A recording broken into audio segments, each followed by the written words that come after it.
श्री कृष्ण कहते हैं कि जो कार्य आज तुम्हें दर्द दे रहा है, कल वही तुम्हारी सबसे बड़ी ताकत बनकर उभरेगा।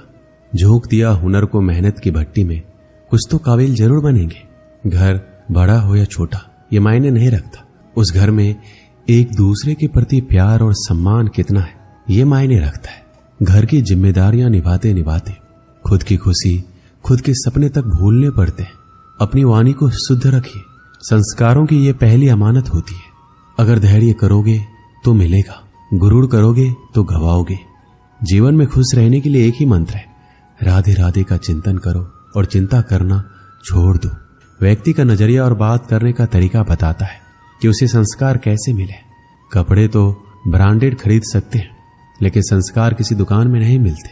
भरोसा स्टिकर जैसा होता है, दोबारा पहले जैसा नहीं लगता। जीवन को समझाने के लिए पीछे मुड़कर देखें और जिंदगी जीने के लिए हमेशा आगे देखें।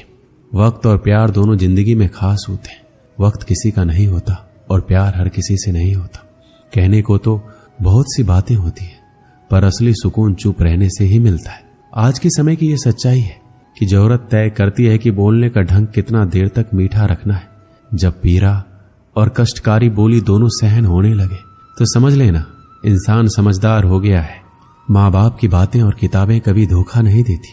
जिंदगी में अहमियत उसे ही दो जिसमें अहम ना हो। दिल साफ रखो और सबको माफ करो, जिंदगी हसीन हो जाएगी। हर इंसान के साथ इतनी खूबसूरती के साथ रिश्ता निभाओ कि लोग आपको खोने से डरे, आप लोगों को खोने से नहीं। कुछ कर्म ऐसे होते हैं जिनका प्रायश्चित नहीं होता, उसे कुदरत के नियमानुसार भुगतना पड़ता है। अगर रास्ता खूबसूरत हो तो पता करें किस मंजिल को जाता है, लेकिन अगर मंजिल खूबसूरत हो तो रास्ते की परवाह ना करें। आपका स्वाभिमान अगर किसी को अभिमान लग रहा है तो बिल्कुल लगने दीजिए। जो 2 पल में बदल जाते हैं वह विचार नहीं, वहम कहलाते हैं। भरोसा जितना कीमती होता है, धोखा उतना ही महंगा हो जाता है। ताश का जोकर और अपनों की ठोकर अक्सर बाजी घुमा देते हैं। कभी फुर्सत में अपनी कमियों पर गौर करना, दूसरों का आईना बनने की ख्वाहिश मिट जाएगी। नियत से ईश्वर खुश होते हैं और दिखावे से इंसान। मिली थी जिंदगी किसी के काम आने के लिए, पर वक्त बीत रहा है कागज के टुकड़े कमाने के लिए। रिश्तों को बनाए रखने का सिर्फ एक ही शर्त है, किसी की कमियां नहीं अच्छाइयां देखिए। समय उनका इंतजार करता है जो उसका इस्तेमाल करना जानता है। समय दिखाई नहीं देता, लेकिन बहुत कुछ दिखा जाता है। अकेले ही गुजरती है जिंदगी। लोग तसल्लियां तो देते हैं पर साथ नहीं। पत्थर में एक कमी है कि वो पिघलता नहीं है, मगर एक खूबी भी है कि वो इंसान की तरह बदलता नहीं है। भरोसा उस पर करो जो तुम्हारी 3 बातें जान सके, हंसी के पीछे का दर्द, गुस्से के पीछे का प्यार और आपके चुप रहने की वजह।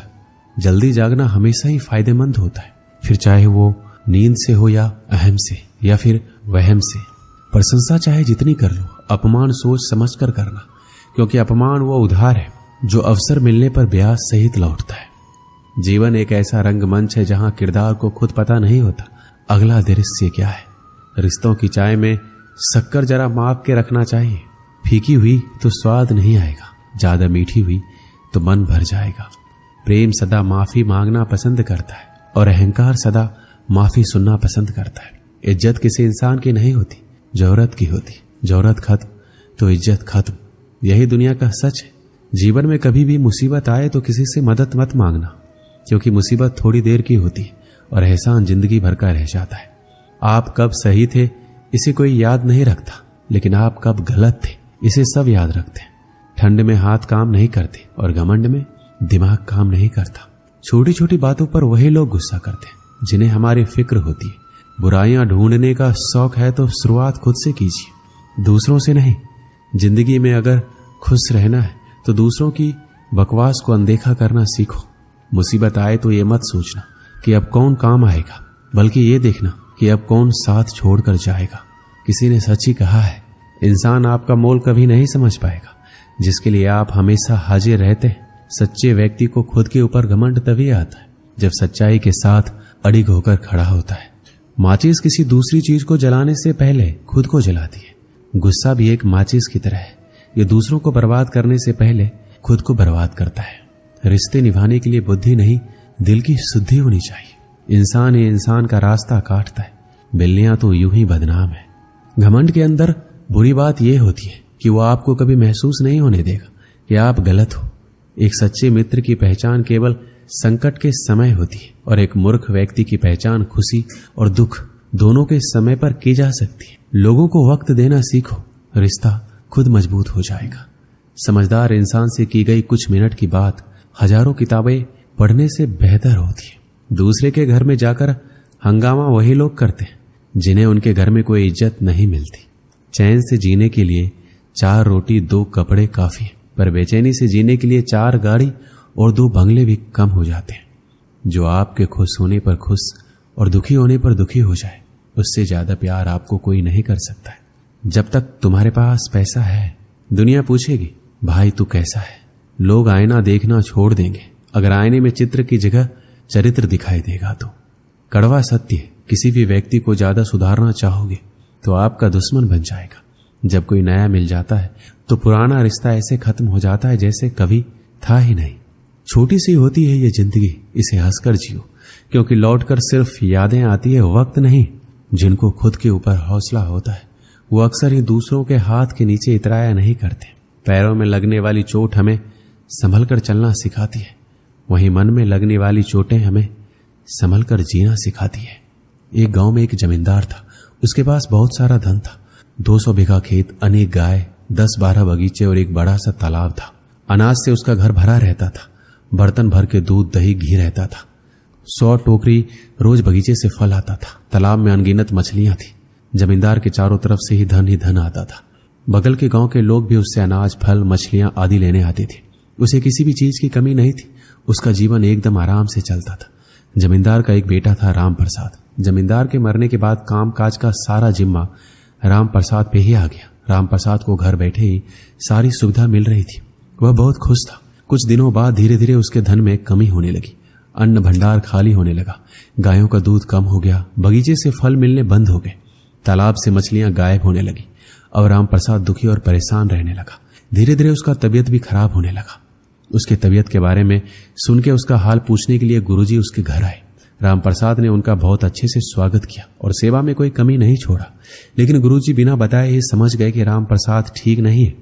वह अंदर ही अंदर बहुत परेशान है और उसी की वजह से बीमार भी पड़ा हुआ है। फिर भी उन्होंने राम प्रसाद से पूछा, क्या हुआ राम प्रसाद, सब ठीक तो है? तुम बहुत उदास लग रहे हो। तब उसने कहा, क्या बताऊं गुरुजी, कुछ समझ नहीं आ रहा है। मेरा सारा धन दौलत खत्म होता जा रहा है। इसी की चिंता से मैं बीमार हो गया हूं। अब आप ही कुछ उपाय बताइए जिससे मेरा धन दौलत पहले जैसा हो जाए। तो गुरुजी ने कहा कि तुम चिंता मत करो, सब ठीक हो जाएगा, सब पहले जैसा हो जाएगा। सबसे पहले तुम मुझे अपना दिनचर्या बताओ। तो राम प्रसाद ने बताया, गुरुजी चिंता के कारण रात में जल्दी नींद नहीं आती, इसलिए सुबह देर तक सोता रहता हूं। फिर स्नान करता हूं, उसके बाद भोजन और फिर दोपहर में सो जाता हूं। फिर जब सोकर उठता हूं तो शाम के समय अपने मित्रों के साथ बिताता हूं। फिर रात को जब बिस्तर पर जाता हूं तो वही चिंता सताने लगती है, इसलिए मुझे सोते सोते देर हो जाती है। गुरुजी ने कहा, क्या कभी अपने खेतों में घूमने जाते हो या नहीं? तो उसने बताया, नहीं गुरुजी, मैं कभी नहीं जाता। मेरा सारा काम मेरे नौकर चाकर करते। गुरुजी समझ गए कि अपने कारोबार का देखभाल न करने के कारण इसकी ये बुरी हालत हुई है। उन्होंने राम प्रसाद से कहा कि मेरे पास एक उपाय है, यदि तुमसे ये काम हो जाएगा तो तुम्हारी धन दौलत दोबारा वापस आ सकती है। राम प्रसाद ने तुरंत हाँ बोल दिया। फिर गुरुजी ने कहा, सप्ताह में किसी एक दिन स्वर्ग से एक बहुत सुंदर अद्भुत चिड़िया आती है जो सुबह 4 बजे तुम्हारे बड़े वाले तालाब के किनारे पर बैठती है। वह इतनी सुंदर है कि उसे देखते ही किसी भी इंसान का सारा दुख दूर हो जाता है। वह सुखी, स्वस्थ और संपन्न हो जाता है। यदि तुम एक बार भी उसका दर्शन कर लोगे तो तुम्हारा सारा दुख दूर हो जाएगा और तुम एकदम पहले की तरह स्वस्थ हो जाओगे और तुम्हें कभी भी धन की कमी नहीं होगी। सबसे पहले तुम्हें सुबह उठकर अपने भंडार घर, गौशाला, खेतों, बगीचों को प्रणाम करते हुए तालाब के पास पहुंचना है। वहां सप्ताह में किसी भी दिन तुम्हें वह स्वर्ग वाली चिड़िया दिखाई दे सकती है। गुरुजी इतना बोलकर अपने घर वापस चले गए। दूसरे दिन राम प्रसाद सुबह 4 बजे उठकर सबसे पहले अपने अन्न भंडार की तरफ गया। वहां उसने देखा कि उसका एक नौकर 4 आदमियों के साथ भंडार घर से चावल की कुछ बोरियां निकालकर वहां खड़ी बैलगाड़ी पर लाद रहा है। तब वह नौकर राम प्रसाद को देखा तो डर के मारे थर-थर कांपने लगा। उससे माफी मांगने लगा। राम प्रसाद ने उससे चावल की बोरियां ले ली और नौकर को निकाल दिया। फिर वह बगीचे की ओर गया। वहां जाकर देखा कि बगीचे की रखवाली करने वाला अपने पूरे परिवार के साथ टोकरी में फल भरकर अपने घर की ओर ले जा रहा है और जब वह अचानक रामप्रसाद को देखा तो उसके होश उड़ गए। रामप्रसाद ने उसे भी नौकरी से निकाल दिया। जब वह अपने खेतों में पहुंचा तो देखा कि गांव के कुछ लोग खेतों से अनाज के गट्ठर अपने सिर पर लेकर जा रहे हैं। रामप्रसाद ने देखा तो उन लोगों से अपना अनाज का गट्ठर वापस रखवाया और उन्हें एक कड़ी सजा दी। इसके बाद वह तालाब के पास पहुंचा। वहां कुछ लोग तालाब में जाल डालकर मछलियां पकड़ रहे थे। रामप्रसाद को देखते ही वह जाल छोड़कर भाग गए। रामप्रसाद बहुत देर तक उस चिड़िया का इंतजार किया, लेकिन वह चिड़िया उसे कहीं नहीं दिखी। फिर वह वापस अपने घर आ गया। रामप्रसाद अपने पुराने नौकर को निकालकर दूसरे नौकर को काम पर रखा। दूसरे दिन जब वो दोबारा उस अद्भुत चिड़िया को देखने निकला तो उसने देखा कि भंडार घर के सारे नौकर सो रहे हैं, कोई काम नहीं कर रहा है। फिर उसने सबको जगाया और अच्छे से काम करने को कहा। इसी तरह सब जगह घूम घूम कर देखा और सबको अच्छे से काम करने को कहा। तीसरे दिन जब वह सुबह बाहर निकला तो देखा कि उसके सारे के सारे नौकर बड़ी लगन से काम कर रहे हैं। कोई भी नौकर आलसपन नहीं दिखा रहा है। लेकिन उस दिन भी वह अद्भुत चिड़िया दिखाई नहीं थी। अब उसके यहाँ काफी दूध, फल और अनाज होने लगा। एक हफ्ते के अंदर ही उसके घर की स्थिति में काफी सुधार हो गया। सब हरा भरा हो गया। भंडार घर अनाज से भर गया। गायें अधिक से अधिक दूध देने लगी। खेतों में फसल लहलहाने लगा और तालाब में मछलियां भी दिखाई देने लगी। लेकिन अभी भी वह चिड़िया दिखाई नहीं थी। एक दिन फिर गुरुजी रामप्रसाद के घर आए। रामप्रसाद ने खुशी खुशी उनका स्वागत किया। इस बार उसके चेहरे पर उदासी नहीं बल्कि खुशी दिख रही थी। गुरुजी ने उससे पूछा, कैसे हो रामप्रसाद, सब ठीक चल रहा है? और स्वर्ग वाली अद्भुत चिड़िया दिखी कि नहीं? रामप्रसाद ने गुरुजी से कहा, नहीं गुरुजी, आपके कहे अनुसार मैं रोज तालाब के पास जाता था। आज 7 दिन हो गए लेकिन अभी तक वह चिड़िया मुझे दिखाई नहीं दी। तब गुरुजी ने कहा, क्या तुम्हें पहले से ज्यादा अनाज, फल और दूध नहीं मिल रहे? रामप्रसाद ने कहा, हाँ गुरुजी, ये तो है। ये सब चीजें मुझे पहले से अधिक मात्रा में मिलने लगी है और अब मुझमें कभी थकावट नहीं होती है, बल्कि पहले से ज्यादा स्फूर्ति आ गई है। पर गुरुजी, आप मुझे ये बताइए कि अभी तक मुझे उस अद्भुत चिड़िया का दर्शन क्यों नहीं हुए? क्या मैं वहां जाने में देरी कर देता हूं? तब गुरुजी ने बताया, देखो रामप्रसाद, मेहनत ही स्वर्ग का अद्भुत चिड़िया है। मेहनत से हमें सुख और समृद्धि प्राप्त होती है। अगर तुम इसी तरह मेहनत करोगे तो तुम्हें मेहनत का फल अवश्य मिलेगा और तुम अपने काम धाम पर ज्यादा से ज्यादा ध्यान दोगे तो तुम चारों तरफ से संपन्न रहोगे। कोई दुख बीमारी तुम्हारे पास नहीं आएगी और सुबह सुबह उठकर सूर्य की पहली किरण लेने से भी तुम्हारा शरीर स्वस्थ रहेगा और ऐसे ही धीरे धीरे तुम्हारे चेहरे पर चमक आ जाएगी। गुरुजी की कही सारी बात रामप्रसाद को समझ आ गई। वह जान गया कि मेहनत करने से ही लक्ष्मी की प्राप्ति होती है। उस दिन से वह वैसा ही करने लगा जैसा उसको गुरुजी ने कहा था। इसलिए कहते हैं कि मेहनत का फल हमेशा मीठा होता है। दोस्तों, इस वीडियो में बस इतना ही। मिलते हैं अगले वीडियो में। अपना ख्याल रखिएगा। जय श्री कृष्ण।